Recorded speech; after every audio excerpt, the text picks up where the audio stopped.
Yeah, otherwise we'll crash all the time. Yeah. Good morning, everybody. I think we'll go ahead and get started. The session on DCD, liver transplantation. I'd like to welcome up Dr. Christopher Kroom. He's going to talk to us about how to start a program.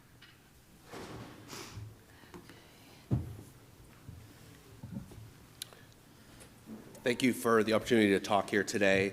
So the title I was given was How to Start a Program. I think most people have done a DCD transplant, at least at some point in their program, at least in the US. So I went with how to successfully grow a DCD liver transplant program. I don't have any financial disclosures to give. So, I mean, this is the US volumes in DCD liver transplant. You can see initial rapid rise in the early 2000s. Some papers came out sort of that were starting to talk about inferior outcomes, ischemic cholangiopathy. Really, there was some stagnation for a while, and then as you can see, there's been an explosion over the last 5 to 10 years or so. And I think this has been true, well, it doesn't look exactly the same in many European countries as well. So for the talk, this is sort of my overview. I was going to talk about some of the general principles, DCD donor selection, procurement, recipient selection, and then how to manage these patients post-transplant. So what are some of the general principles? I think if you're starting a program, really identifying mentorship of other programs that already have been successful at DCD liver transplant. There are many, and I think most are willing to discuss these with you. Read the literature. There's a lot of it. Don't reinvent the wheel. I think, there's a lot of things that have been learned over time that has resulted in people improving outcomes with DCD liver transplant. Develop your protocols, stick with them, so it's easy to have momentum in a case where you're like, it's just beyond what we said we would do, let's do it. I think, occasionally, while that may be appropriate, in general, I think stick to your protocols, especially if you're building a program. I would like to thank the eyes. Having relationships with local OPOs, again, this is important, and you want to, work with them in terms of developing protocols and making sure that everybody is optimizing the use of these organs. And then finally, following your performance metrics to make sure things are going okay, and that you're identifying any problems with your outcomes before they become a bigger problem. So one thing people often ask about is dry runs, meaning going for an organ and then the patient doesn't expire or they expire in a time that's not usable.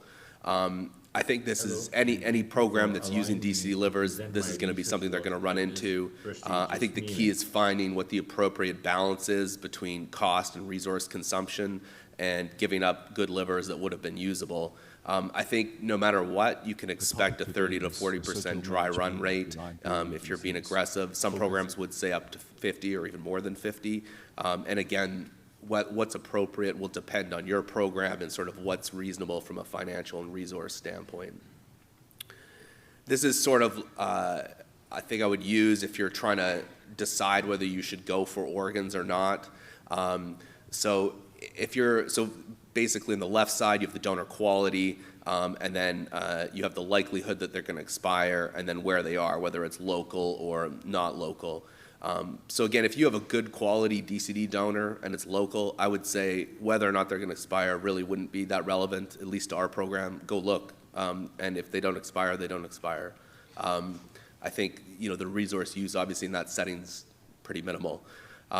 If it's a good quality donor and the likelihood of expiring is high, even if they're not local, again, obviously go for it. You'd have to make the decision of, how far are you going to go if there's a low likelihood of expiring and it's a standard organ. I think it's reasonable, especially if you're starting a program, not to go for that. I think for marginal livers, obviously, that's going to be a little bit different. I think, again, if you're starting a program and it's marginal and it's not local, probably you don't go look at it. If it's local and you think there's a decent chance you could still use it, then I would definitely go look at it. And again, not worry as much about whether or not they'll expire. I'm a hockey fan, so this is a famous quote from Wayne Gretzky: "You miss 100% of the shots you don't take," and I think that's true here as well. So for this talk on some of the things I mentioned in terms of donor recipient selection, I'll have the things that are inside the box, so that's sort of what's standard in the United States. I think, again, Europe, what's standard may be a little bit outside the box here, but that's what I'm going to talk about here. And then outside the box, select few centers in the US are doing it, and then way outside the box, which is things that would be probably considered a little more experimental. So start inside the box if you're starting a program. With each of these, I'm not going to go into prolonged detail on it, but these have all been shown in registry studies, both in Europe and in the United States. So donor age, I think within the box would be less than 50. Certainly, going within 50 and 65 wouldn't be unusual in many programs. I think beyond 65 probably would be considered pretty far outside the box, although certainly it's been done, and we've seen some impressive data from some of the European countries on that. Total warm time, I mean, 30 minutes is a pretty standard conservative time frame. Again, people have gone out to as much as 45 minutes. I think, again, some of this may be dependent on whether you have adjunct technologies such as machine perfusion, et cetera, but certainly if you're starting, 30 minutes is pretty safe. Cold time, try and keep it short. I think 6 or 7 hours should be what you plan to have. Again, you know, there's programs that would definitely go up to 8 or 9 hours. I think if you're getting more than 10, I probably personally wouldn't plan for a case to be like that unless, again, you know, you have an adjunct technology that you're using. BMI, this was from a European paper by Dr. Schlegel, who's here, and they talked about a BMI of 25. That's basically nobody in the United States. So I think for us, we're definitely a little more lenient with that. But again, there's no doubt that with increasing BMI, there are some issues.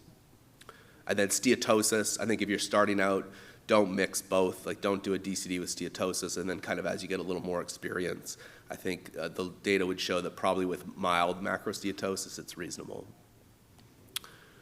So what about the procurement? I think the procurement's important, and oftentimes we don't give enough credit to organ procurement or its importance in transplantation. I think with a DCD, it's definitely more important than with a DVD. Again, our program tends to send attending surgeons for all the procurements. I think probably when you're starting a program or trying to develop it, I would recommend that. But again, you know, people definitely do send other teams. And judgment is not just about the recorded times. It's about how did it flush, how did everything go, how did they expire, you know, were they agonal for a while that wasn't recognized, all those things which, you know, having somebody that's not familiar with your team or your protocols could be lost in translation. And have defined criteria and stick to them. So if you're deciding you're going to do 30 minutes, I think, again, especially as you're starting your program, if it's over 30 minutes, decline it. As you get more experience, then certainly you can start to push the envelope, as many programs have. And keep good records of all your data so you can review it afterwards. The DCD procurement, you know, this was the initial description of the super rapid technique by Pittsburgh. Really, it hasn't changed too much. I mean, the bottom line, go quickly. I think most of us know that. I think trying to have an incision to cross-clap time of within 1 to 3 minutes is pretty reasonable. I think most programs would have that if they've had some experience with DCD procurement. There is pretty good data now that donor hepatectomy time matters, and I think trying to keep that less than 30 minutes is sort of what most people are suggesting. Back table flush for all the organs, we would strongly advocate for that. I think there's some single center study data to support that. And then listen to the donor surgeon. So I'm very adamant that if it's a DCD, if the donor surgeon is not happy, I don't care, especially if it's one of our team members, I would not use it. If they don't like it and they're not happy with how everything went or how it looks, then I would not proceed. I won't get too much into this. You know, warm time, we talked about total warm time. I think there's no doubt that that's probably a pretty crude measure, and most centers are using some definition of functional warm ischemic time. Those definitions are quite variable. Many countries have different definitions. So I think just making sure you're aware of those and recording the different components of the time so that you can assess your outcomes after you've done them. And maybe people had a good total warm time but had prolonged agonal times, et cetera. For us, we kind of put a lot of emphasis on unrecognized pulseless electrical activity. You can see this donor had a total warm time of 45 minutes. Time of SBP to cross-clamp was 20 minutes, and incision to cross-clamp was 2 minutes. So on paper, We would probably use those times, but if you look at it, they had a really prolonged period of PEA where their pressure was 0 on 0 or 35 on 15. And so the total PEA to cross-clamp time here was about 17 minutes. So we would not use this organ for that reason more than sort of the overall time. Recipient selection, again, this is what the literature shows. They say age less than 60. Again, I think most programs now would use these, but I'll kind of talk about some of the principles that I would hold more dear in terms of when you're starting your program. Lower MELD score, I don't know if you need to use 25, but I think certainly the patient that's in the ICU and intubated is probably not the right choice. And I think most centers would probably agree with that. Redo transplant, I would say don't do it. Certainly if you're starting, there are people that have done it, but I think you better be a pretty experienced program with DCD before you take that on. So these are sort of some of the general principles we would say with DCD selection for the recipient. So I think you want to pick a recipient where you're going to minimize surgical complexity. So not picking someone that you're going to think is going to have a difficult hepatectomy, some kind of complex vascular reconstruction, a venous conduit or something, or prolonged cold time due to a difficult recipient surgery. Minimize a tenuous environment for a graft that's already marginal. So you don't ideally want an environment where the recipient's going to be on high vasopressors, getting massive transfusions, poor oxygenation. All those things are going to be a tenuous environment for a graft that's already taken a bit of a hit. Make sure you pick a recipient that can tolerate a bit of early allograft dysfunction because it's more common. So avoiding patients that are intubated in the ICU or those with major cardiac issues because post-reperfusion syndrome can be a little bit more pronounced with these organs. And then finally, this is sort of a relative one, but we know these people have a slightly higher risk of ischemic cholangiopathy. We try to avoid people that are going to have a RU just because we want to have good access to the biliary tree. Obviously, you can still get in the biliary tree with a RU, but it's a little more challenging. So at least in the United States, what is the secret weapon? I think probably HCC. These people with the new allocation changes get a median MELD score -3, making it difficult often to get them transplanted with non-DCD organs. So I think use that allocation change to your advantage. The other thing is for every case you do with a median MELD score -3, obviously that will drop your median MELD score at the subsequent iteration of determining your median MELD score. And DCD livers do not count towards your median MELD score calculation. So if you're using DCDs for these patients, it won't lower your median MELD score. The other thing is with the new acuity circles, distribution of DCD donors is allocated earlier on. So unlike a DBD donor, these donors are first allocated within the 150-mile radius, and then the 250, and then the 500. So you may have more opportunity to use these for lower MELD patients, or at least have earlier access than you would with a DBD organ. And we've looked at it before. Risk of recurrence or recurrence-free survival was not significantly different between DBD and DCD, at least in this retrospective study. So what about post-transplant management? What is really the price when you push too far in terms of either donor-recipient factors or whatnot with a DCD liver? PNF sometimes, although I would say I think that's becoming less common that people are having that issue. I think the real Achilles heel, as we're going to hear about more today, is ischemic cholangiopathy, and unfortunately that's a price you sometimes don't pay until 4 or 6 weeks afterwards when it first starts declaring itself. I think you have to decide in advance what is a reasonable level of ischemic cholangiopathy. I would argue if you do enough DCD liver transplants, you will get cases of it. You have to decide what's acceptable for your program. Is that less than 5%, 10%, 25? I mean, again, these are pretty high. I think most centers probably wouldn't accept that, but I think those are important things to talk about when you're coming up with your criteria. And of course, what your tolerance is will probably influence what risks you're willing to take in terms of those organs. Make sure you keep a close eye on your records. You don't want to all of a sudden find out that you're having worsening observed versus expected outcomes because you've had a whole bunch of graft losses. You want to know as those problems are developing so that you can identify areas for improvement and potentially pull back if need be. I think it's important if you're going to start a program of doing DCDs or increasing it, look at all the metrics. So don't only look at your post-transplant survival, but what effect has this had on your waiting list mortality, time to transplant, because that's the other side of the coin. Perhaps those things are improving significantly as now you're increasing the number of organs that are becoming available. So talking about ischemic cholangiopathy, we put a biliary tube in all of our patients, so everybody gets a day 21 cholangiogram.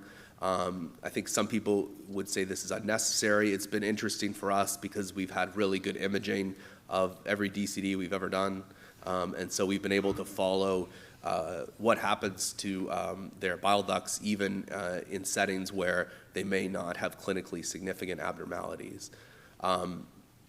Recently, we did a 3-site Mayo study where we published our experience with ischemic cholangiopathy, and basically what we argued is not all cases of ischemic cholangiopathy are the same. So we developed 4 categories that had different outcomes and different clinical courses. So the first was the diffuse necrosis type. These people basically showed severe abnormalities of the entire tree shortly after transplant, and these people almost universally go on to retransplant. Then there's the multifocal progressive. This was sort of the classic ischemic cholangiopathy presenting maybe initially 4 to 6 weeks after transplant, and then continuing to have increasing pruning or abnormalities throughout the entire tree.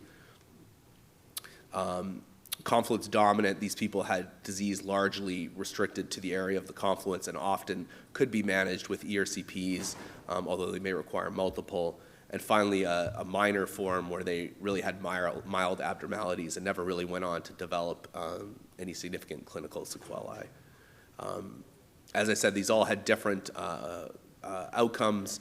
Those in the first 2 categories really had high rates of retransplantation, while the others did not and actually did quite well, although the confluence dominant ones often do have multiple ERCPs, et cetera.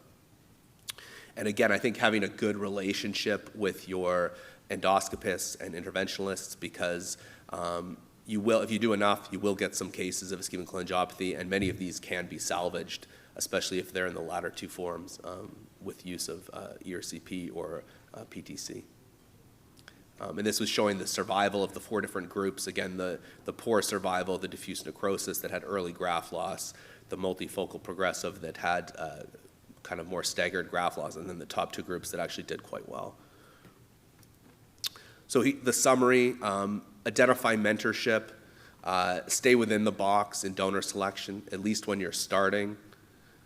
DCD procurement is important. Don't write it off as kind of below the attending surgeon. I think, again, it is pretty important for DCD. Select recipients in which the liver transplant will be straightforward. Again, at least when you're starting. Follow your performance metrics. And this is my opinion, but you will get IC if you do enough DCDs, but not all IC is the same, so many of these can be managed well. Dr. Ahmed Mather did have a good chapter on starting a DCD program in our book. I encourage people to look at it.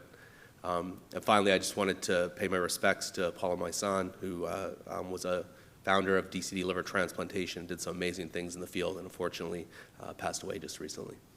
Thank you.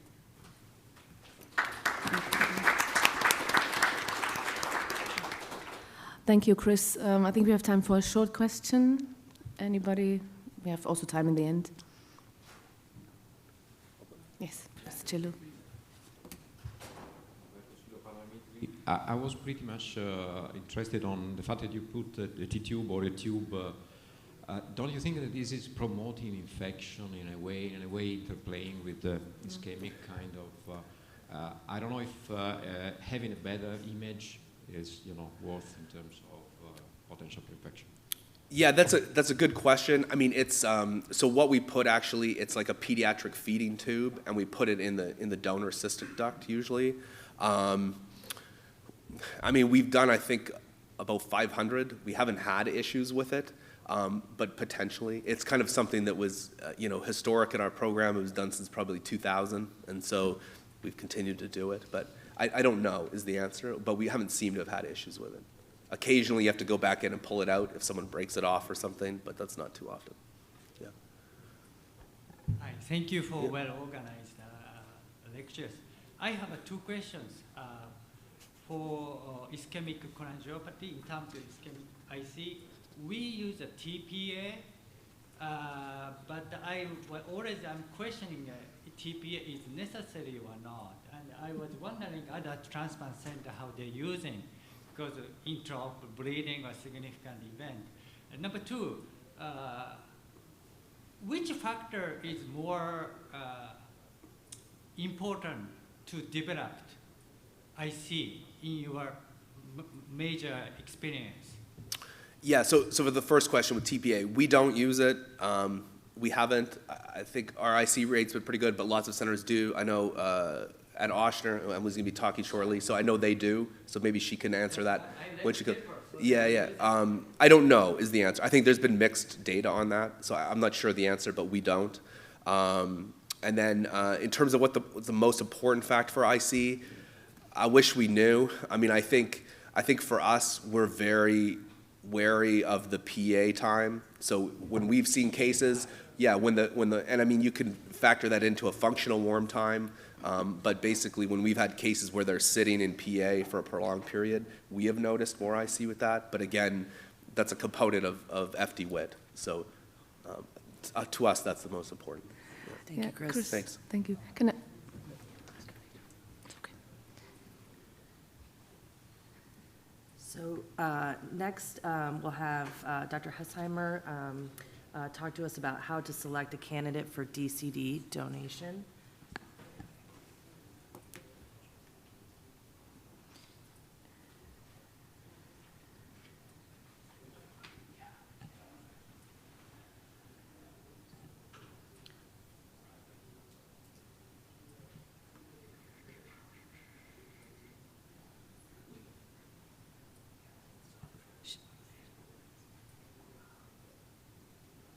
I believe she was here virtually. Are we able to pull her up?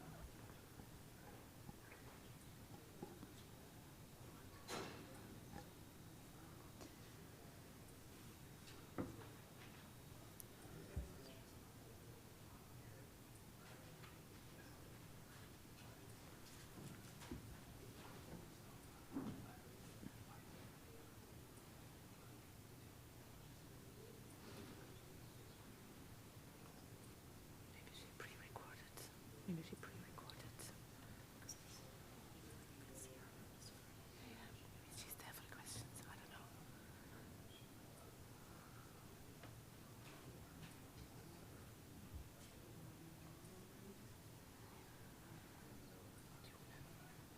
Should we go to the next one? This one. Let's see. Maybe she has it pre-recorded. You see? They're all pre-recorded.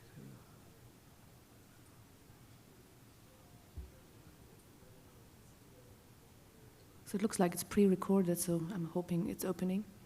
Are you ready to start? Mm-hmm. Yes? Yes, please. Are you playing the video first?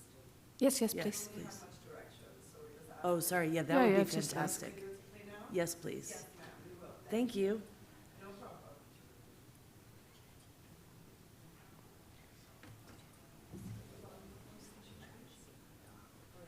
Regarding adequate selection of liver donors donating through the DCD process.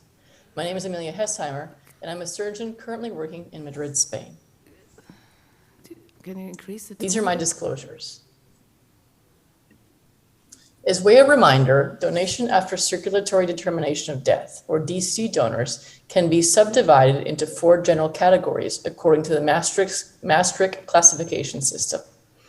Across the globe, the most common class is Category 3, ventilator-dependent patients in whom the decision is made to stop ongoing life support therapy based on recognized futility of continuing such maneuvers.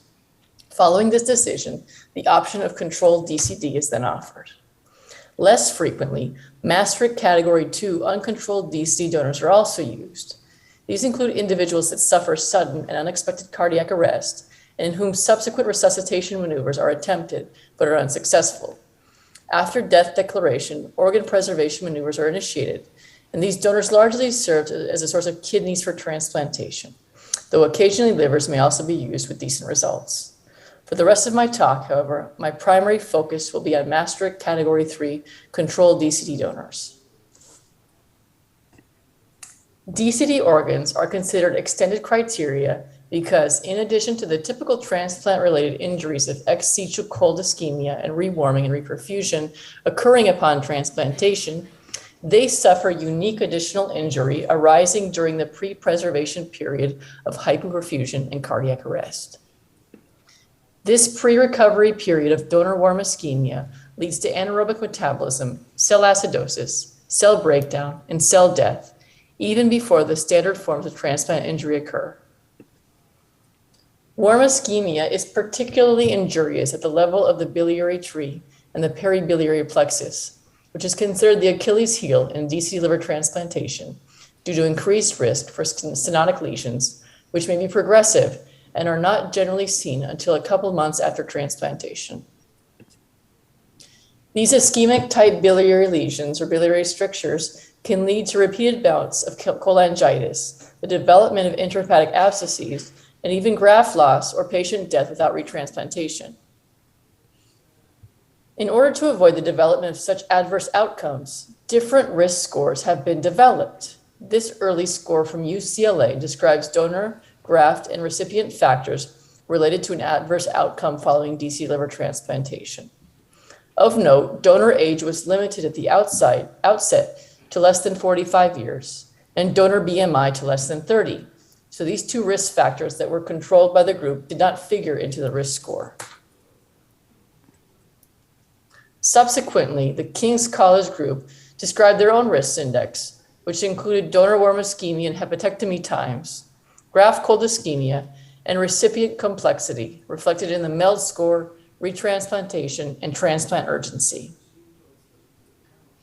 More recently, the UK DC risk score was created using different patient cohorts from the UK and UNOS to identify and potentially even avoid the transplantation of DC livers with high risk for graft loss.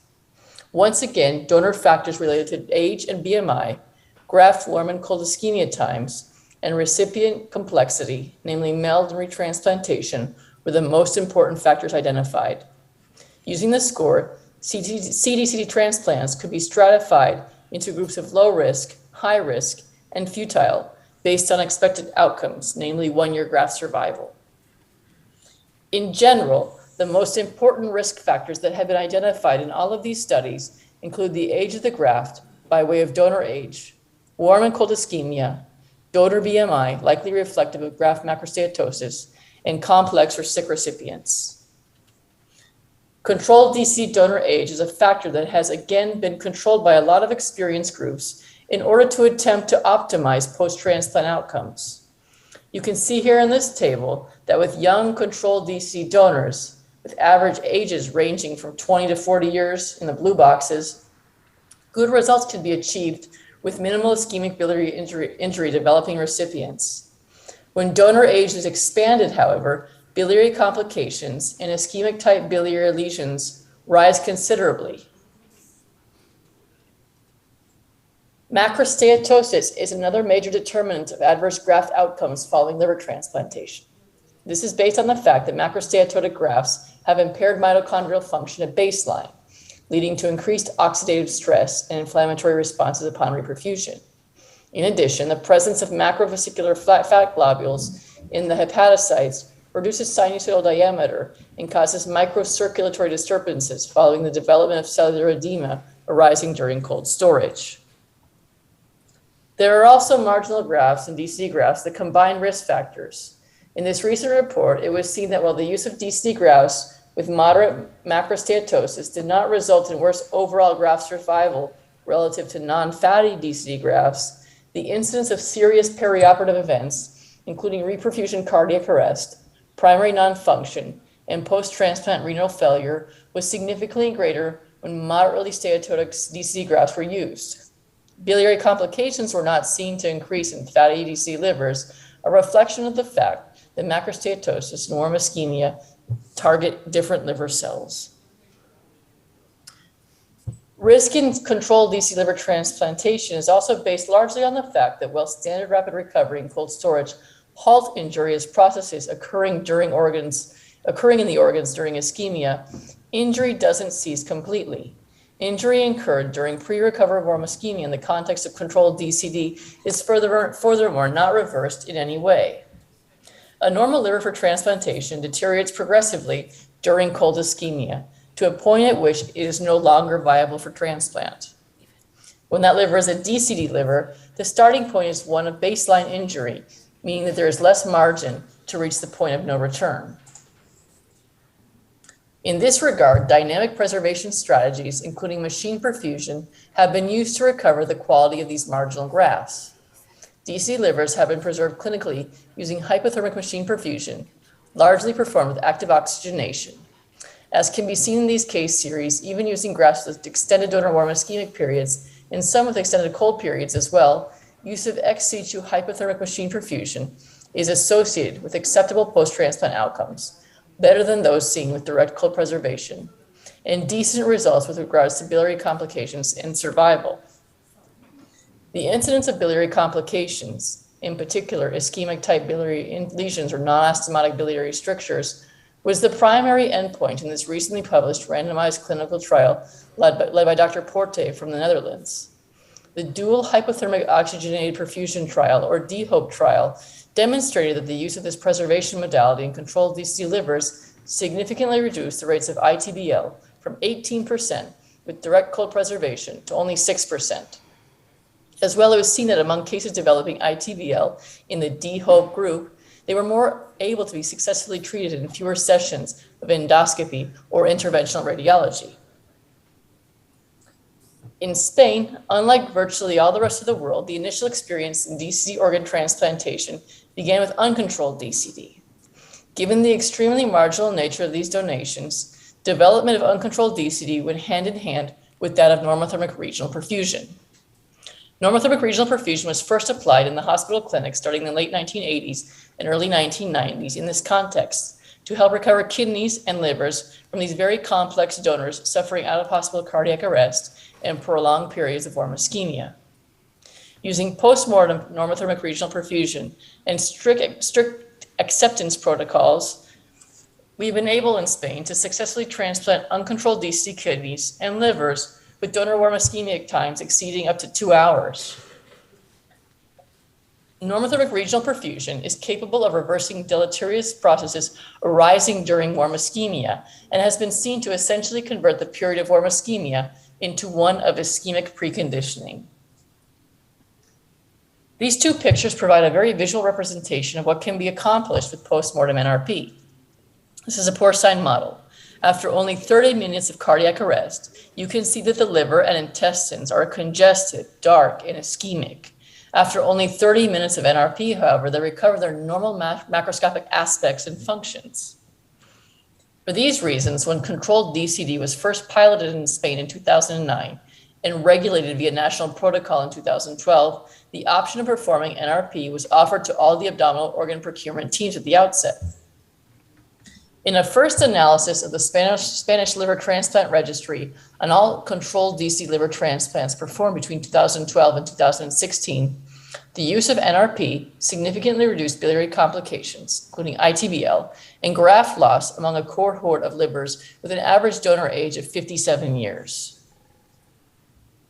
In subsequent years, the use of standard rapid recovery has fallen considerably, and postmortem NRP is now the standard in Spain in controlled DC liver retrieval. We have recently completed another analysis of all controlled DC liver transplants performed between 2012 and 2019 in Spain, all with at least 1 year of follow-up, observing clearly superior graft and even patient survival for livers recovered with NRP.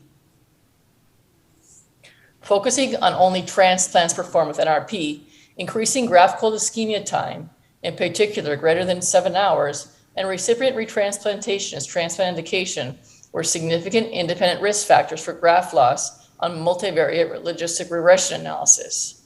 When the cold ischemia time is expected to be prolonged, additional use of ex situ machine perfusion might be helpful in this context.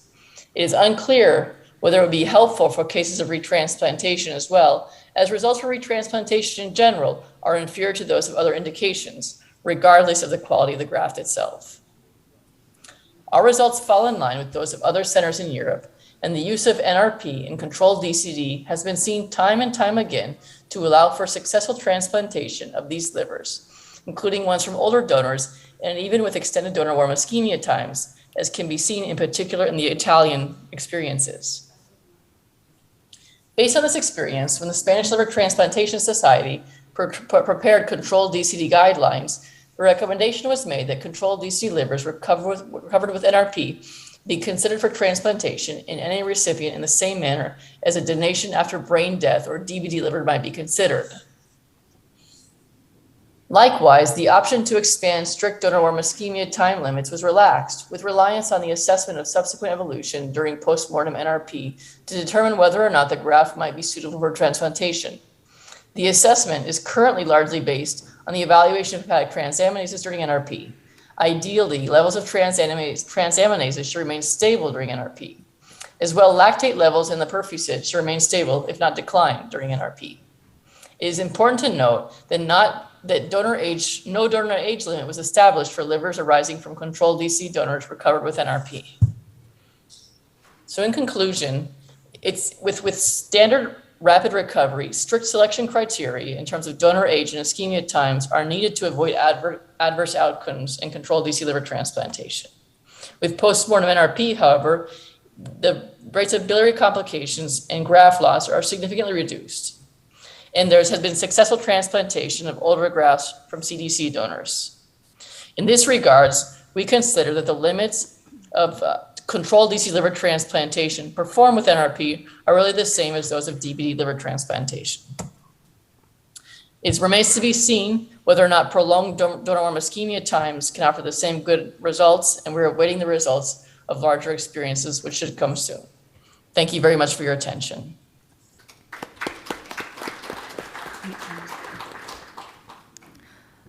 Thank you, Amelia. I hope you can hear us and see something. Any questions from the floor?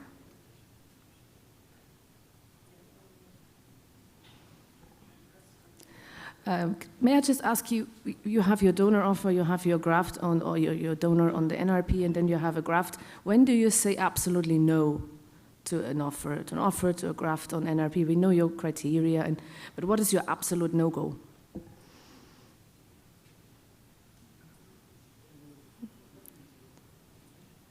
Can you hear me?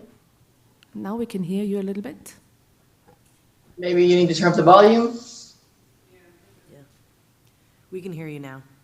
Okay, really with NRP, I think our contraindications are the same as any DVD donor. So obviously any absolute contraindication to donation would be the same as in DVD. Donor age is not much of an issue. And I think warm ischemia times, I think that this is something that needs to be discussed more, because actually here in Spain, warm ischemia times don't generally reach the point that we become incredibly concerned. I mean, there needs to be, I think, more discussion in our community about what's being done to the donors during the withdrawal phase. But there are some countries that don't give any cytoanalgesia during withdrawal.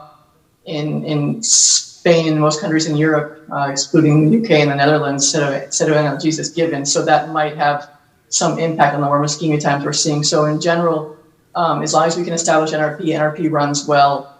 Obviously, if the liver's fibrotic or whatnot, we would turn it down. But our criteria are the same as for any other DBD liver. You can hear that. Yes, thank you. Any other questions now? Thank you. I think we'll move on from the donor to the recipient. So we'll invite up Dr. Emily Bugode to talk about how to select a recipient of a DCD graft.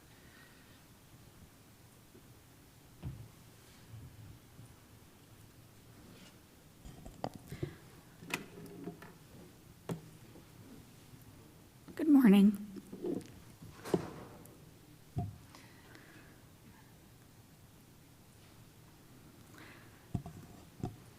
So I'm Emily Bougeot. I'm one of the transplant surgeons at Ochsner Clinic in New Orleans. And as mentioned, I'm going to talk to you today about recipient selection for a DCD graft.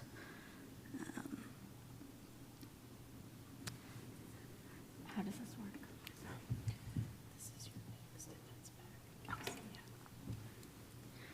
I have no disclosures. So I think we're all well aware there's a huge disparity between supply and demand. And if you look at the data from the UNOS and the SRTR, in 2020 there were nearly 25,000 patients waiting for a liver transplant in the US, and just under 9,000 were performed. And I think DCD liver transplant is an important tool to try to get more of these patients that are waiting, and particularly the lower MELD patients that may be quite debilitated by their disease, but aren't getting offers in the current allocation system. And as you can see over the last decade, our utilization of DCD liver grafts has increased markedly from just over 5 or 6% in 2010, 2011 to now approaching 14%. And our experience at Ochsner is that it's about 15% of our transplants are from DCD donors. And as Dr. Kroom and his group at Mayo published, we've seen marked improvement in outcomes in DCD liver transplant over the eras of our experience. And in our experience at Ochsner now, looking at over 1,700 liver transplants performed, and as I mentioned, about 15% of these are DCD donors.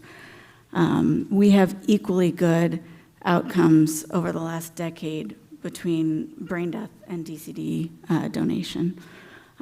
So I think what we've learned here is that these are increased risk grafts, and so we need to treat them appropriately.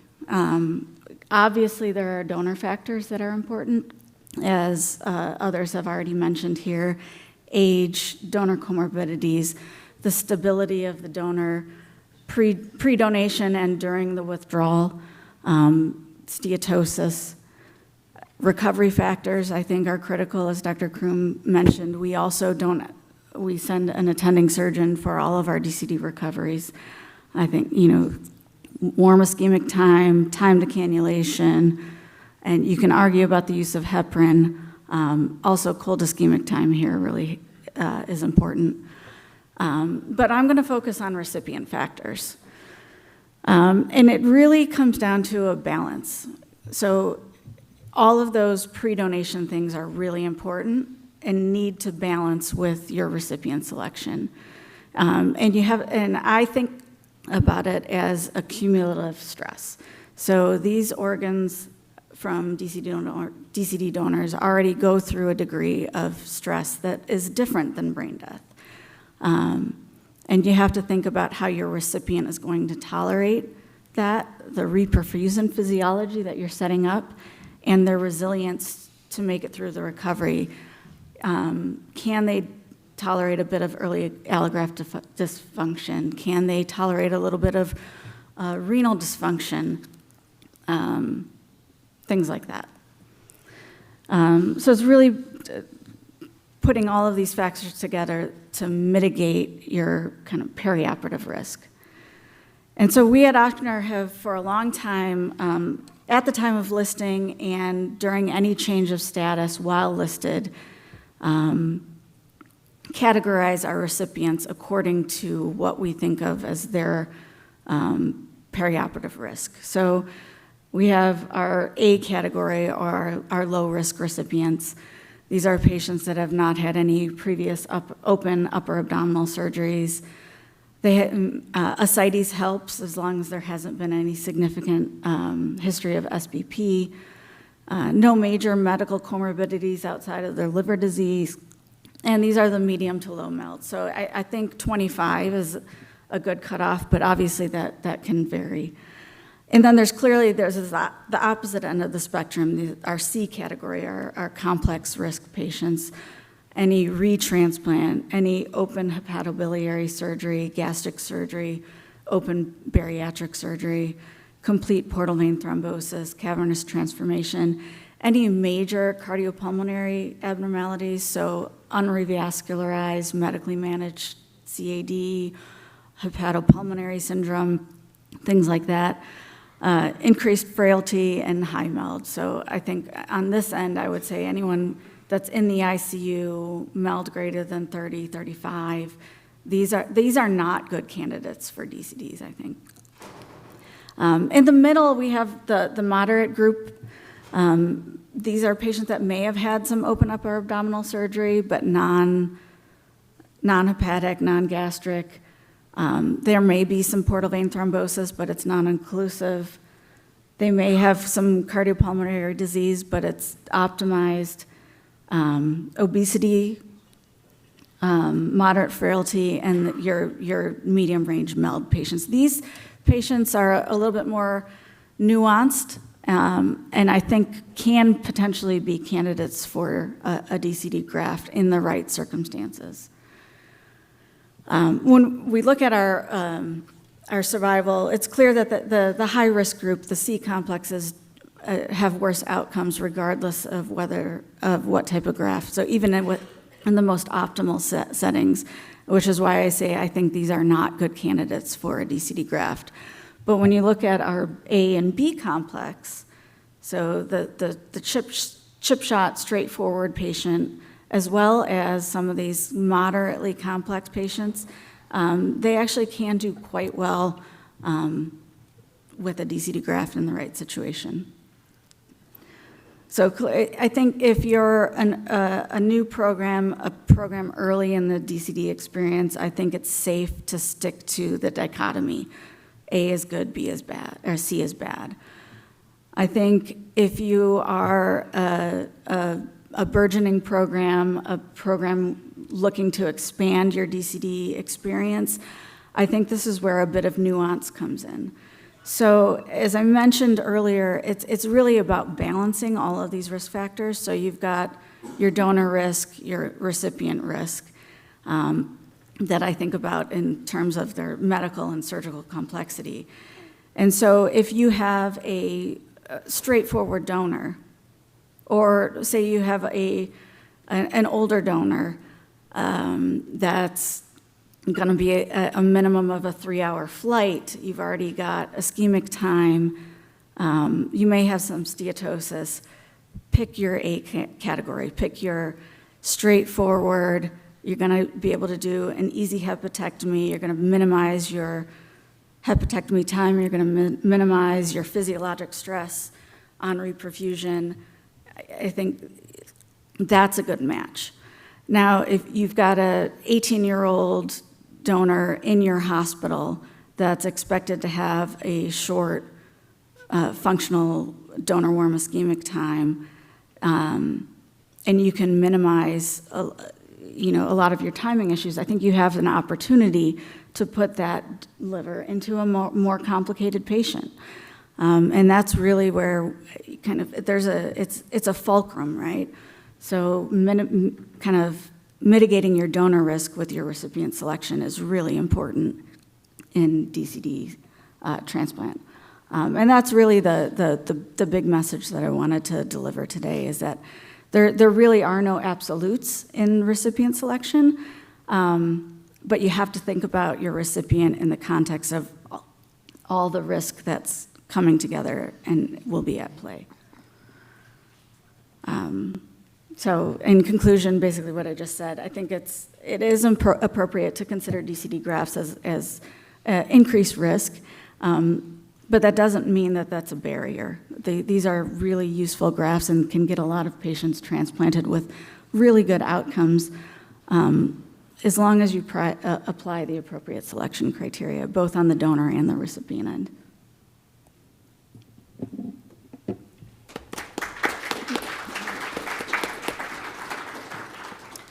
Thanks, Emily. Thanks a lot. Any questions? Anything? Yes, please. Yeah, hi. Rio Hirose, UCSF from San Francisco. Hi. Nice talk, and but I have to make a comment that I think things are changing, and they're changing really rapidly. Not only due to the previous speaker's normothermic regional perfusion, but truly normothermic perfusion devices themselves. We used to have the same attitude as Dr. Kroom and yourself in terms of recipient selection. We've pretty much thrown that out a little bit. When you put in a liver that's undergone normothermic reperfusion, you don't need a randomized controlled trial to tell me that there's almost no reperfusion injury when you sew in a graft that's been perfused warm. It's so remarkable, the differences, in that the fulcrum of that thing changes so much. And I think the perfusion devices are going to be a game changer in terms of looking at these livers that not only have a lot of quote-unquote out-of-the-body time, but they're not being undergoing cold ischemia. And just over the weekend, 3 days ago, put in a liver into a guy who's had a gastric bypass, morbid obesity of 40, and took a graft from a patient who's DCD donor, also matched in terms of BMI of 40. And the thing reperfused like it was a perfect 18-year-old brain-dead donor. So I just think that your attitude towards the recipient selection may change. This is a guy who's had previous surgery, et cetera. So just a comment and a question. What do you think about the effects of that in terms of changing your algorithm? No, I think that's a great point, and I think we need to, when we think about that fulcrum of risk, I think normothermic perfusion can change where that donor, where the fulcrum lies. And so I do think we have opportunity to be more aggressive and use more complex recipients in DCD transplant. I think it's really important to know your experience. As Dr. Kroom already mentioned, look at your metrics, look at your outcomes, and what is your program comfort level. But I think there's a lot of opportunity to maximize the utilization of these grafts going forward. Thank you. I can only add that we do the same in Switzerland and also in other areas. We use cold perfusion, we assess the graft, and if we're happy with our mitochondrial function and injury, we give it to the initially allocated recipient, which can be essentially everything, like high med, retransplant as well. So I think we have a shift in with all these new technologies, definitely. I have another short question. Do you give a DCD graft cold store to any very healthy, fit recipient without HCC, like PBC, PSC, youngs? So I'm more ethically concerned there because there's a little risk. Yeah, no, I think we all see these patients that are clearly debilitated by their liver disease, but they just don't mount a MELD score. So the patient that has spent the last, 3 months in and out of the hospital with encephalopathy but has a MELD score of 11, or the patient that has a large volume paracentesis every 7 days for the last 6 months, but has a MELD score of 13. And that's one of the things that we note at the time of listing, that these patients will come up on a match run for some of these, what you might call marginal or extended criteria livers, and certainly DCDs, and I think these are good candidates for that. If they're otherwise physiologically well, have a low MELD, but clearly have debility related to their liver, then even the non-HCC patients, I think those are good candidates for a DCD. Thanks a lot. So thank you. Move on. Thank you. Our next speaker is going to talk about how to predict and prevent primary non-function. I'll invite up Dr. Umberto Silo from Italy.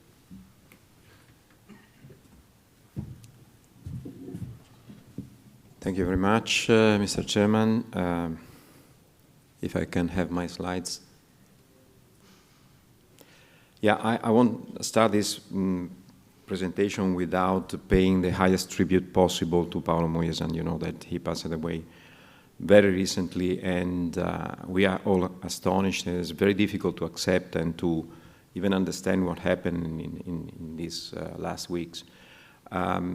Beside our friendship, I have to say that his magnitudo as a surgeon, as a professional, but also as a human being was so high that he will stay with us, and it's almost impossible to talk about DCD without Paolo in these days, so it's really touchy. And I think as a community we have to do our best to keep his memory stain, and we will do it with ISOT as much as we can in the future. So rest in peace, Paolo. Going to the issue, many issues has been already put on the table, and I will go very fast, I will fly on it, and we really know that in the last decade we had achieved increasing results in terms of graft survival post-transplantation in the DCD setting. However, on the other side, at least in this survey, which is recent, there is still a relevant proportion of patients or donors that are not accepted for transplantation, and this is because of fear of primary non-function, graft loss, and IC, of course. And actually, this proportion has been increasing in the last decades. Speaking about primary non-function, you know how we are now down to probably 2%, which is absolutely acceptable, and this interval confidence is narrowing as a result of a much better and overall homogeneity in management of these patients and these donors, this combination even in complex settings. And this is clearly due to an optimization of the overall circle of management of this real complicated situation. This is a seminal study by Andrea, but also by Paolo. It's the last Paolo Moisan study. It's a benchmark study. Please take a look if you didn't have the chance so far. It's a journal of pathology. In the benchmark population, the 75 highest percentile, the best performing situation, the PNF rate is less than 2.5%, which is very low. Now, my question is the PNF the right endpoint when we talk about DCD? I don't think so. We probably have to include in the picture also early allograft function and 3 months graft loss, very early graft loss. Otherwise, we risk to lose and not to be able to capture a lot of events that can occur after 7 days post-transplantation. And the point that has already been raised by the previous speaker is that we should really abandon this mentality of dichotomic cutoff, age, BMI, and warm ischemia time and stuff like that. Clearly, the situation is much more complicated. We need to have continuous, probably artificially intelligence-guided models in order to better depict prognosis. This is just an example of what has been already said. This dichotomic way to think help us to identify that age below 60, 50, weight, functional warm ischemia time, cold ischemia time, all the things that have been already cited by previous speakers. But at the end of the day, first of all, we need to have better definitions. I will focus briefly on warm ischemia time, or functional warm ischemia time, because that is prominent as predictor. And I'm very happy that the ILTS Consensus Conference came out with this statement, which is very clear. We should define functional and total warm ischemia time according to an SpO2 less than 80% and or MIP less than 60%. This is not banal because many of us have been recording differently this parameter, and the overarching, total warm ischemia time, including the duration of hepatectomy, because the donor hepatectomy may have an impact as a prognosticator in this particular setting.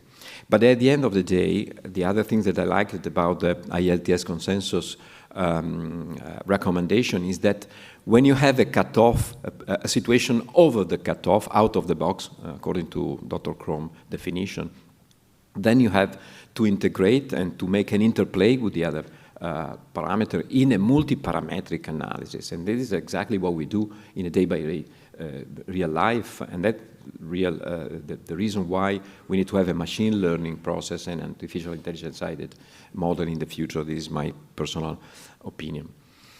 When we try to plot the scoring system we have available so far, in Italy, for example, we use much more UK DCD score, much more than the others. But you can see that the C statistics is relatively poor, disappointing in a way, because, okay, the UK DC in the study cohort is 0.79, but at the end of the day, when you have a validation, this is much lower in the external validation setting. I will show you in a second. Why? Because these scores, sorry, Andrea, has a number of limitations because are based on retrospective data sets, because there is a preselection of data. For example, warm ischemia time is fundamentally deselected from surgeons, so it's not weighted with enough statistical power in these models, because there is a pre-selection, cold ischemia time is not predictable, and so on. And most importantly, these scoring systems do not include NRP and D-Hope and machine perfusion, which is changing really the picture. And indeed, if you look at this very recent study, kind of external validation of the scores, you see that the statistic is really disappointed. They do not reach 70% of C index, and the correlation of this scoring system with graft function and graft loss post-transplantation is very low, as you can see. So at the end of the day, even though there are other tentatives there, for example, putting it as an endpoint early allograft dysfunction, this study is trying to, again on a Cox regression model, try to identify the multivariate analysis and then translate in a nomogram, trying to predict graft loss and early allograft dysfunction, and we will see on external validation that the power of this. But again, overall, I think that even though we need to have this DCD risk score, we cannot afford, at least this is the Italian experience, we cannot totally afford on this. And we need to translate on logistical, patient-related, donor, and surgeon-related issue in order to have a more complex analysis and with a good choice. And then we have the NRP in the picture. Now it has been already identified that we have evidences, more and more solid evidences, depicting how the graft loss is significantly reduced with NRP, with an ASA ratio of 0.37, which is something. And this is confirmed in the different settings, like in Spanish, French, Italian, UK. This has been already shown. If you look at the 1 year graft survival is above 90% in all these settings, with clinical very high risk in many of these situations. I will go into detail of this in a minute. This is a systematic review and a recent meta-analysis showing again that even though primary non-function did not reach statistical significance, as you can see, in favor of NRP, early allograft dysfunction did. So NRP is really out there as a game changer. And this is another systematic review and meta-analysis and a panel of expert recommendation, and Peter is here, can support that, that concluded that NRP decreases the likelihood of early allograft dysfunction and probably the risk of primary non-function, even though the quality of evidence is relatively low. What I'm pretty keen to underline, this is a consensus statement by TLJ, ISOT, and I will follow, actually you're all invited in Prague next TLJ. We will discuss also about this and other topics. They came out with this recommendation that uncontrolled and control are supposed to be performed, including NRP, and the quality of evidence is relatively strong for controlled DCD, a little bit less strong for uncontrolled DCD. Again, was already mentioned the fact that NRP is not able to reduce the sensitivity of the whole setting to cold ischemia time. Still, cold ischemia time and retransplantation remain independent prognostic factor in this setting. That's the reason why we need to have a machine perfusion afterward. And this is what I'm talking about. This is basically the Italian experience. Andrea, you will recognize your paper here, showing how when you use HOPE in a setting without NRP, you can achieve a graft loss non-tumor related of 8% if compared to 32% when you have just a cold storage, which is relevant, and the primary non-function goes down to 0 versus 4%. But let me show you the Italian experience, which is pretty much paradigmatic in this area. This is Riccardo De Callis. He collected 37 very high risk DCD setting, because as you know in Italy we have 20 minute no touch time. So if you look at the median donor warm ischemia time, you can see that we're 40, but with a range between 30 and 80 minutes. So we were able to retrieve and to transplant donors with 80 minutes of warm ischemia time, which is really a lot. If compared to the UK setting, where the median was 18 and the maximum was 44. This is a very relevant difference, as you can see. even though the recipients were a little bit better in our Italian court. But at the end of the day, you can see that primary non-functional was 3% in both series, and paradoxically, I would say, acute kidney injury was much less statistically significant in the Italian court. So the sequential use of NRP and D-HOPE has some kind of impact. And this is the astonishing results in terms of relatively long-term result for graft and patient survival. This has been confirmed again in the Journal of Pathology study by Andrea and Paolo. Let me go in the detail of a little bit of this.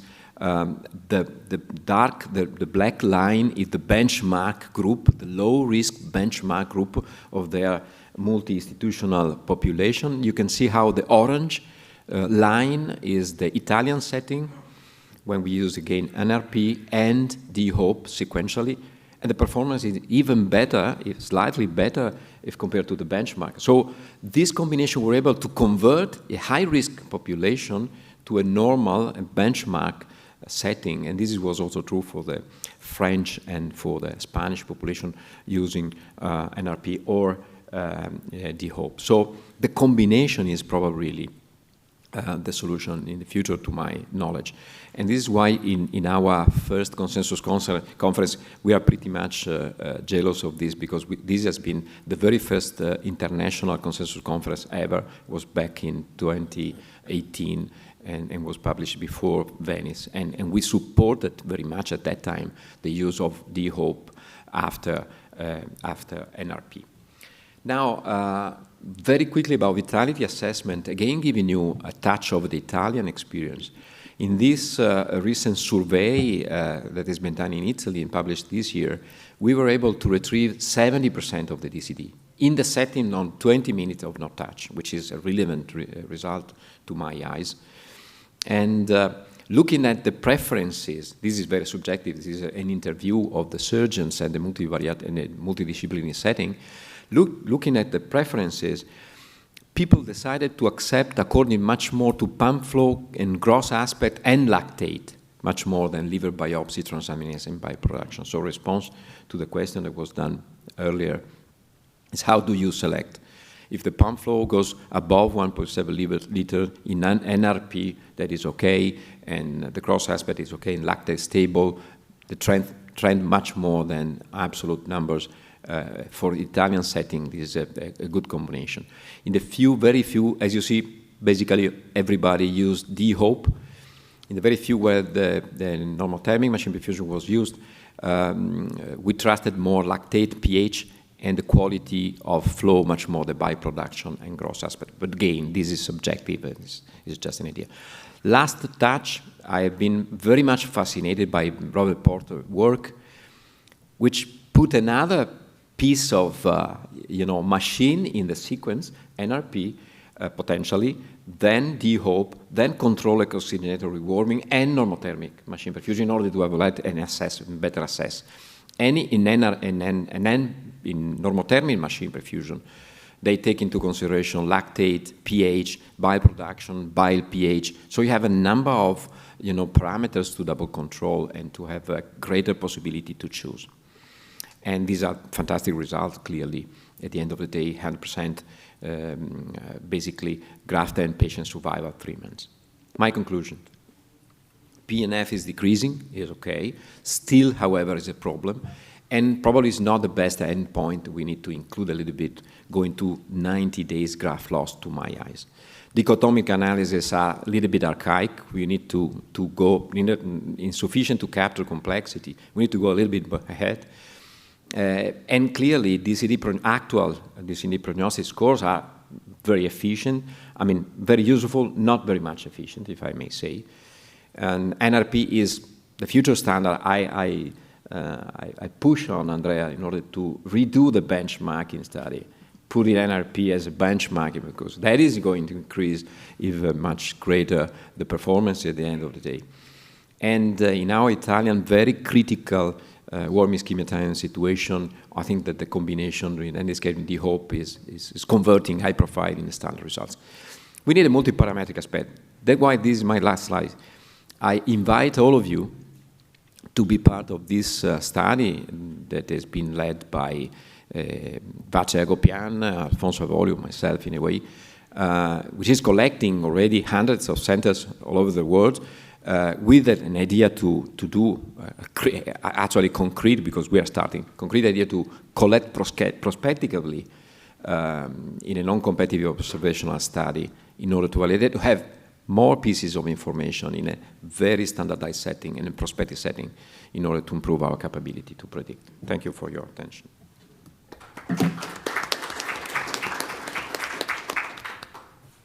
Thank you, Umberto. Yes, we have a question, please.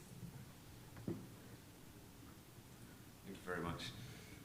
Chris Johnson from Edinburgh, UK. Just to add a bit of context, like the previous questioner, we are now doing all of our DCDs with NRP in Edinburgh. We've done about 75 now. We haven't had a single episode of cholangiopathy, and it's completely changed our parameters. That 74-year-old donor, we've done away with the restrictions in terms of time from withdrawal, and something called ischemic time. We're routinely using these now for redo transplants, and we're up to 12 hours called ischemic time.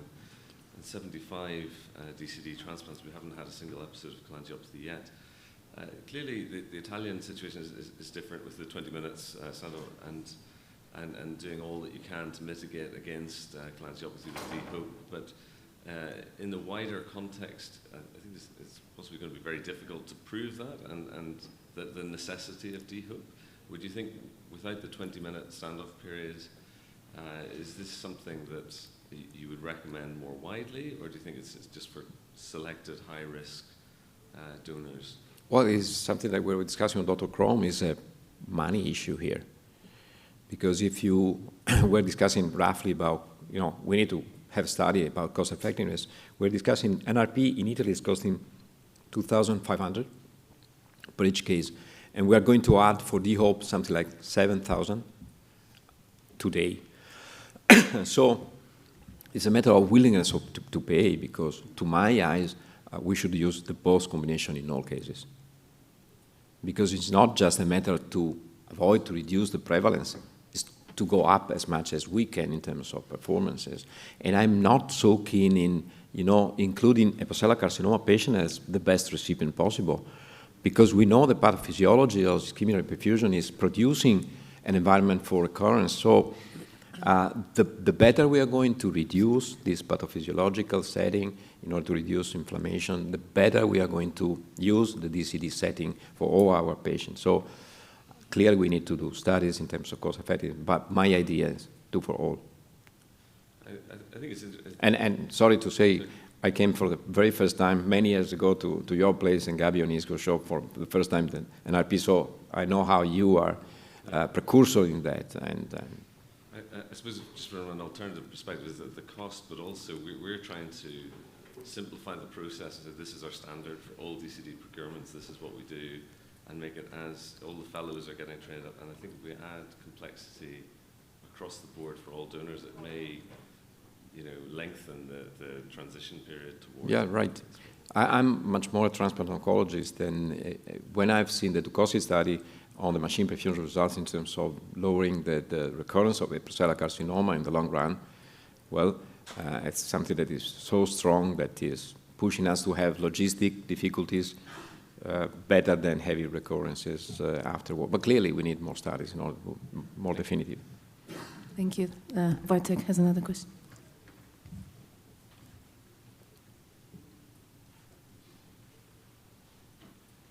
Great. Wojtek Polak from Rotterdam. Great presentation, as usual. Thank you. I totally agree with the previous question and answer. In the Netherlands, we have right now 50% of our liver transplant done with the DCD graft. Fantastic. So, well, it's not fantastic. No, I mean, it's tough. We prefer to have a DBD, but okay. We have to cope what we have. So, well, you cannot choose the best recipient because 50% of our donors are DCDs, but you can improve at least the DCD organs using NRP. So we routinely use at least one of the new techniques, either DHOPE or NRP in combination with DHOPE. And Groningen, as you mentioned, Robert Portes used core NRP.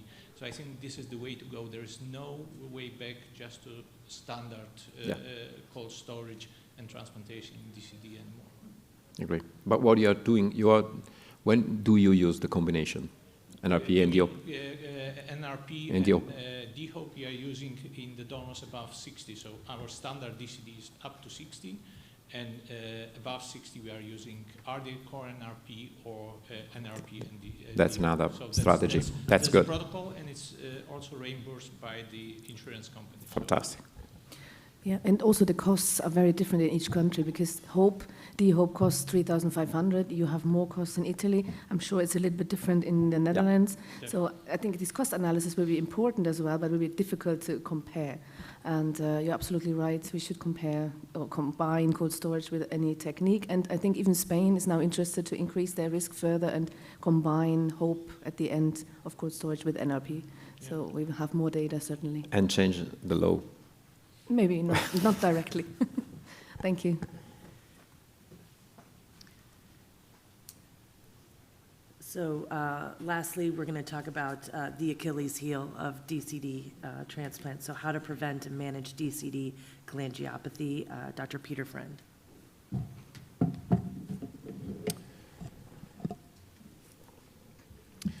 Chairman, organisers, thank you very much for inviting me to speak on the topic how to prevent and manage cholangiopathy. First, I have a conflict of interest, which I declare. So as we have heard this morning, and I'm going to repeat some of what's been said inevitably, there are multiple points of potential intervention in the pathway that leads to cholangiopathy. I'm going to speak specifically about managing the organ either in the donor or following its removal from the donor. What we do in DCD liver transplantation has profound physiological effects. It alters the morphology of the cells that line the biliary tree. The so-called epithelial to mesenchymal transition is demonstrable in tissue culture, cholangiocyte tissue culture, 7 days after the event. This is a change in the phenotype from a cuboidal to a spindle-shaped cell.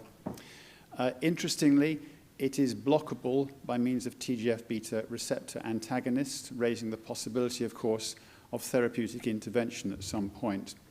And although this work has been predominantly done in tissue culture, it's been corroborated in a rat liver transplant model. This is very elegant work carried out by the group in Richmond. So how might we be able to help by means of organ perfusion? Organ perfusion either in situ or ex situ. And we've heard about both of these approaches this morning. In situ by means of normothermic regional perfusion, ex situ by machine perfusion, either hypothermic or normothermic. And again, we've heard about the methodology. I won't dwell on it other than to point out that this is essentially placing a donor on cardiopulmonary bypass with exclusion of cerebral circulation. That's obviously extremely important. Perfusing for typically between 2 and 4 hours and then retrieving the organs in a relatively standard manner. And there is a great deal of interest in this, and we've heard some of the evidence this morning. This is a publication from the UK, combination of Cambridge and Edinburgh, in which they demonstrated substantial advantages in 70 donors, 43 transplants conducted and compared with concurrent non-normothermic regional perfusion controls. And for the purposes of this presentation, it's the difference in cholangiopathy, which is important, a reduction from 27% to 0%. And you can see the graft survival shown over here. Remembering this is not a randomized study, it's a retrospective review, but there is a profound difference in early as well as later outcomes. And you've seen this graph from Dr. Hersheimer, so again, I will not dwell on it.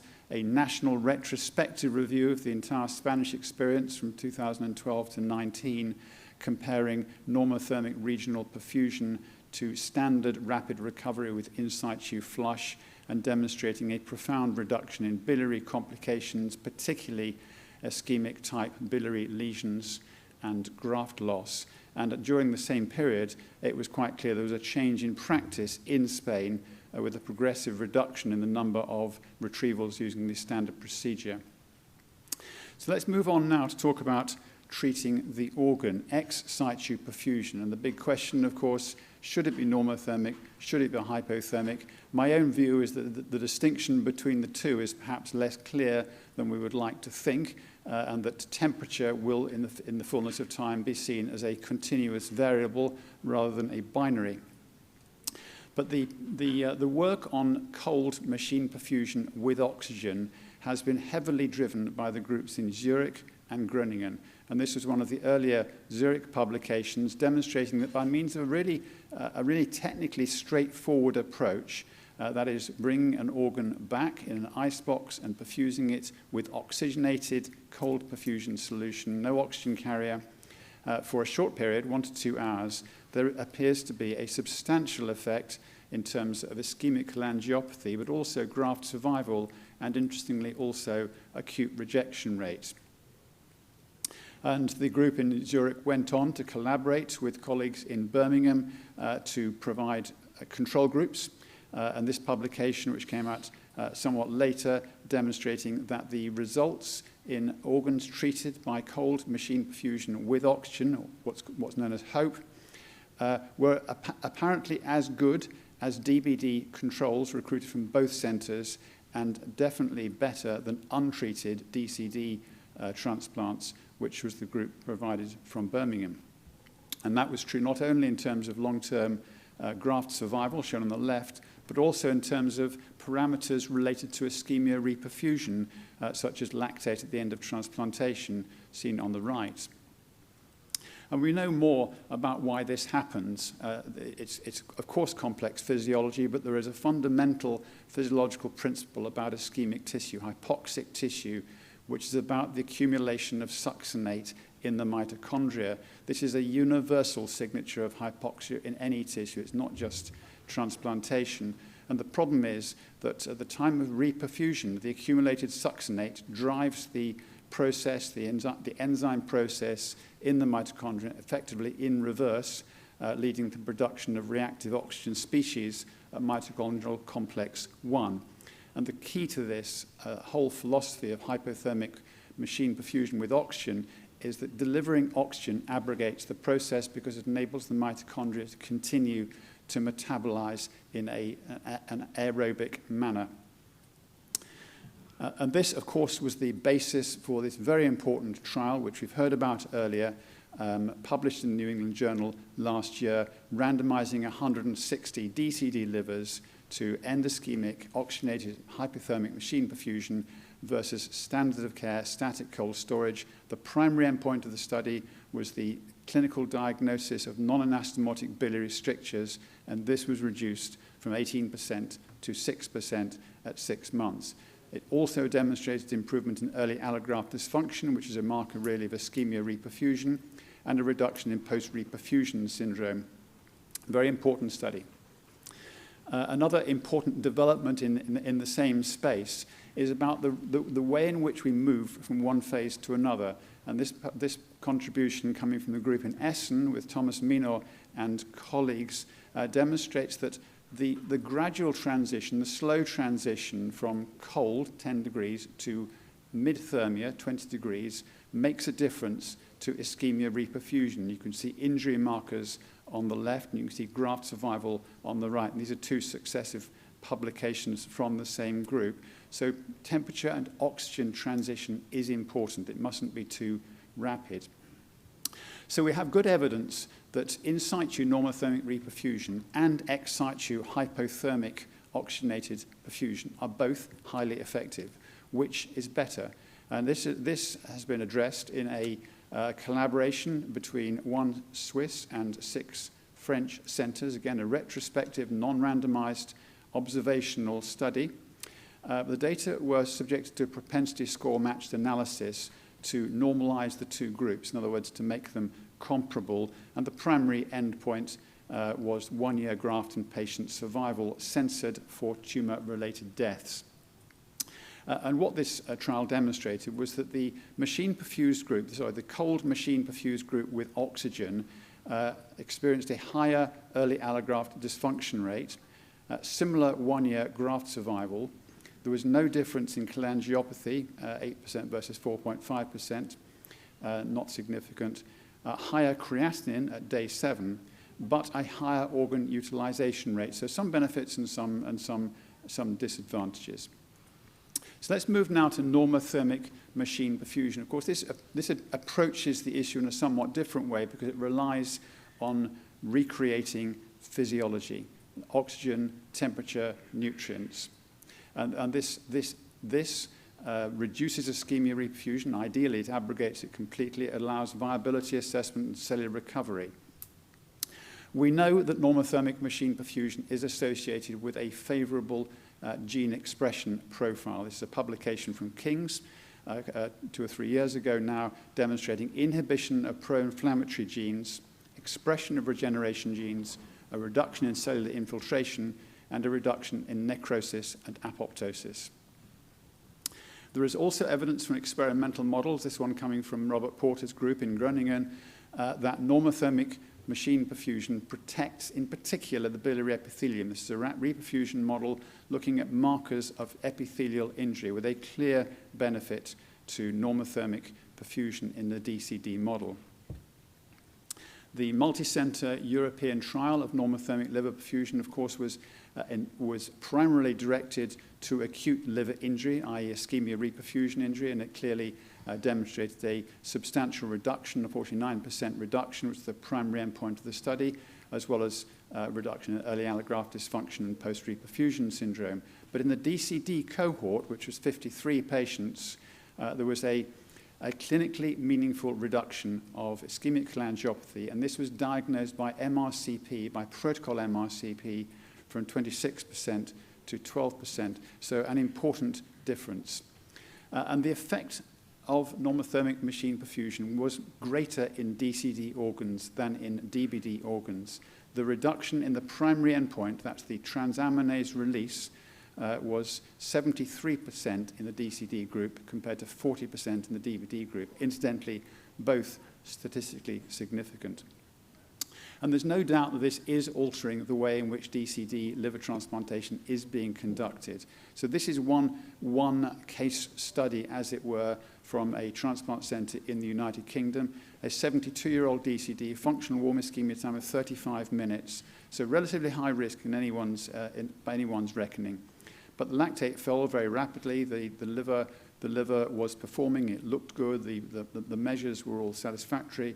It was transplanted with a total preservation time of 20.5 hours. So that's something which you simply wouldn't do with conventional practice. There's also interesting work coming out, particularly from the Cambridge group in the UK, also Groningen, looking at the biochemistry of bile as a predictor of cholangiopathy. So this study, which came from Cambridge, looked at 100 liver transplants, of which about a third were DCD. Bile was conducted at the time of reperfusion, and the bile biochemistry was correlated with post-operative outcomes.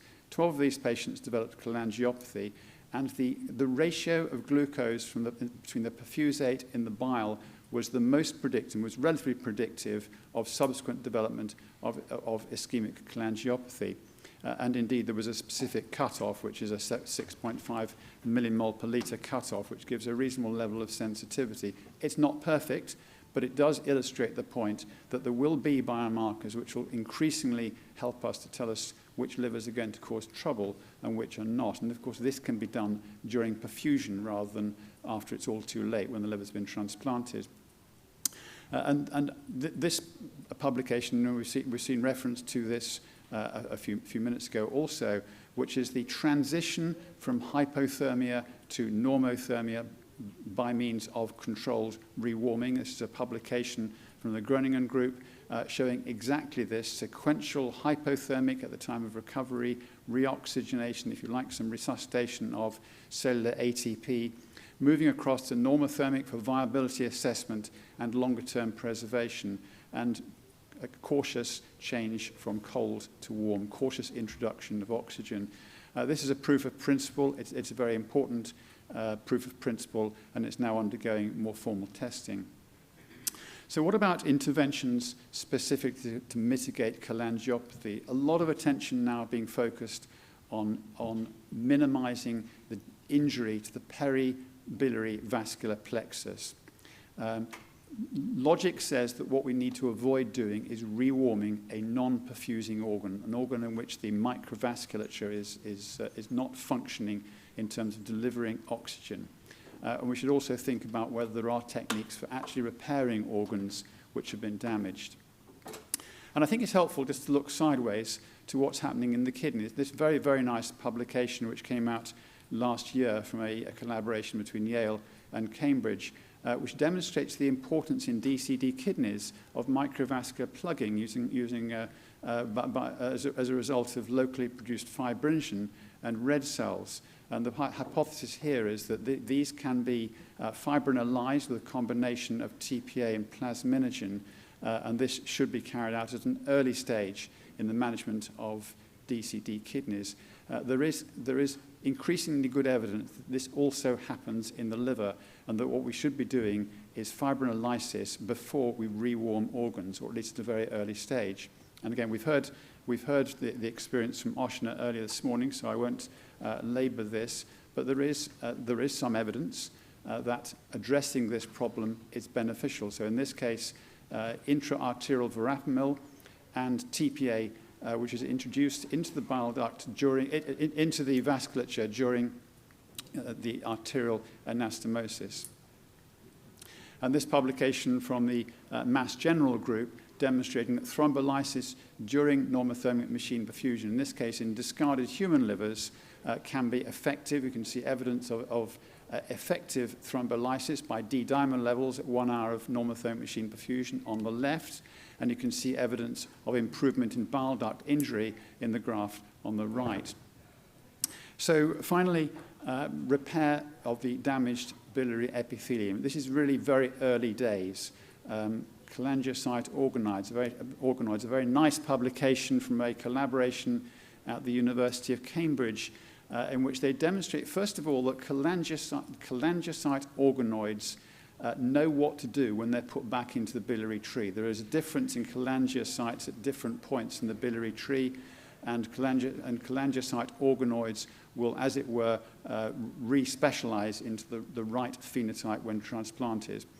If injected into the small bile ducts, that's a terminal bile ducts in a mouse model of ischemic cholangiopathy, they will embed, and the tests in a discarded human liver during normothermic machine perfusion suggest this is indeed a feasible approach to treating and repairing damaged bile ducts. So I think it's a watch this space, very exciting area of cell therapy. So to conclude, the progress we're making in this space has been very constrained by our understanding or lack of understanding of the biological principles. We're beginning to understand those better. We can certainly get good results in DCD transplantation by selecting which organs to avoid. To some extent, that's avoiding the problem as well as the organs. But interventions, perfusion-based interventions, either in the donor or ex situ in the organ itself, may allow therapeutic manipulation as well as organ selection. And cell-based repair strategies may, in the fullness of time, enable the more severely injured organs to be transplanted successfully. Thank you very much for your attention.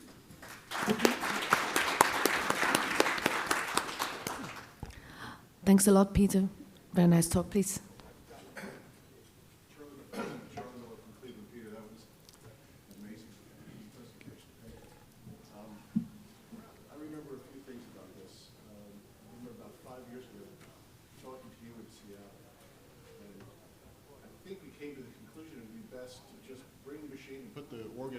Maybe avoid hypothermia altogether, put it on the machine and bring it back and transplant it. If what you're saying is all the injury to the cholangiocytes really occur during that critical period of time, does the back to base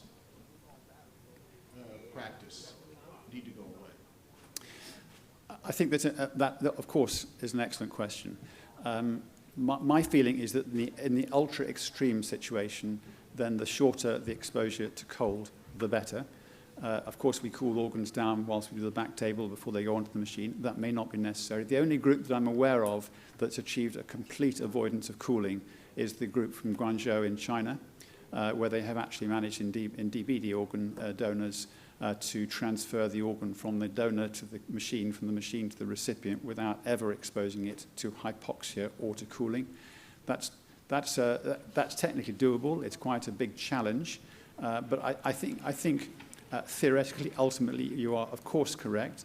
But one of the questions is whether we can abrogate some of those effects of warm ischemia followed by cold ischemia by other therapies, and I think that's where we're at the moment. Just on one, please. Yes, please. Okay. My name is Mikel Gastaca. I come from Bilbao, in Spain. Probably we have the most important single-center experience in using normothermic regional perfusion. We have already performed 180 cases, with no cases of ischemic cholangiopathy and just one case of primary non-function. I want to say that probably when talking about controlled DCD donation, normothermic regional perfusion has shown the best results in terms of ischemic cholangiopathy, both in centers or in experiences from UK, France, and Spain, multi-center and single-center experiences. And when using normothermic regional perfusion, the use of Excito machines is really reduced, or the need for that is really reduced. And even you can improve other organs, renal or kidney transplantation, and now with the thoracoabdominal perfusion, you can also retrieve hearts that you have. So just a comment about that, because I think the best way to reduce ischemic cholangiopathy is normothermic regional perfusion, and sometimes you will need another Excito machines in risk patients, but in the normal patients with functional warm ischemic time under 30 minutes, normothermic regional perfusion has demonstrated better results, I think. Thank you very much. I don't see normothermic regional perfusion and ex situ machine perfusion as being in conflict on this one. I think they are complementary, and I think in the extreme situation they should be used together. Indeed, that is what is happening in certainly a number of centres in the UK, where there is a serious concern about the viability of a DCD organ after NRP, then it undergoes NMP for viability assessment. So I think the limits will change greatly if we start to look at it like that. The liver will tolerate a large amount of warm ischemia if it's handled properly, and every liver resection surgeon in the audience will know that you can cross-clamp the inflow to the liver for quite prolonged periods without any long-term injury. So the problem is ischemia reperfusion. So if we can abrogate that by a combination of revascularization in situ and physiology ex situ, then I think we can move into the Spanish uncontrolled DCD cohort in a very big way, and I think that's a very exciting opportunity.